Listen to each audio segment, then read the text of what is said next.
All right, so here's a quick video on how to use tool offsets with Fusion 360 in your Shapeoko. So imagine you have this really simple part, square with a circle in it. You're done with your design.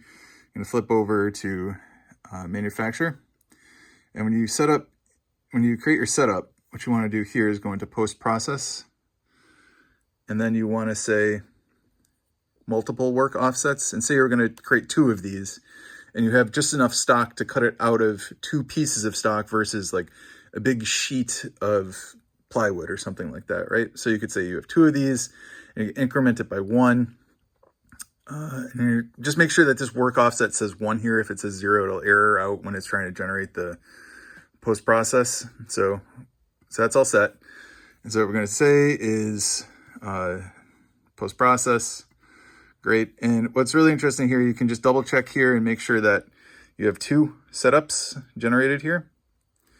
And if you had tool changes, you could sort of reorder the setups and what it does. So if you were going from a 1/4 inch end mill to an 1/8 inch end mill or something like that, you could make sure that it does all the 1/8 inch cuts first and that does the 1/4 inch cuts, right? And so we're going to say post.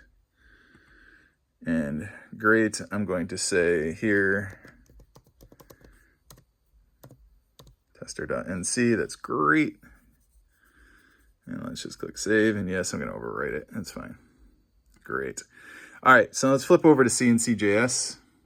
So this is what I use for my control software. And so my machine's already been homed. And what you need to do here is you zero out the work coordinates for your first piece, right? So right now it's positioned where the first piece of stock would be, and it's zeroed out. Great. Then you go up to here to this drop down and go over to the next coordinate system. So you could go to G55, and I think ultimately there's an unlimited set of these, but for whatever reason, this only surfaces this many. So you have to go to the next one, and you'd have to move to the next position that you wanted to zero it out. You have to make sure you zero out all 3 axes when you do this, right? And so that's already been done. Let's just watch real quick. So I'm gonna click run, and my machine's gonna get to a safe height, and I'm gonna click resume, and I say, yes, I really wanna cut this. And let's just watch. So the first blue piece of paper with the X, that's position 1.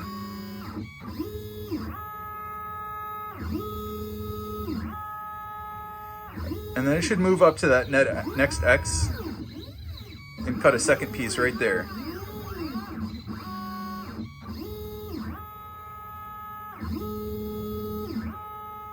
And we're done.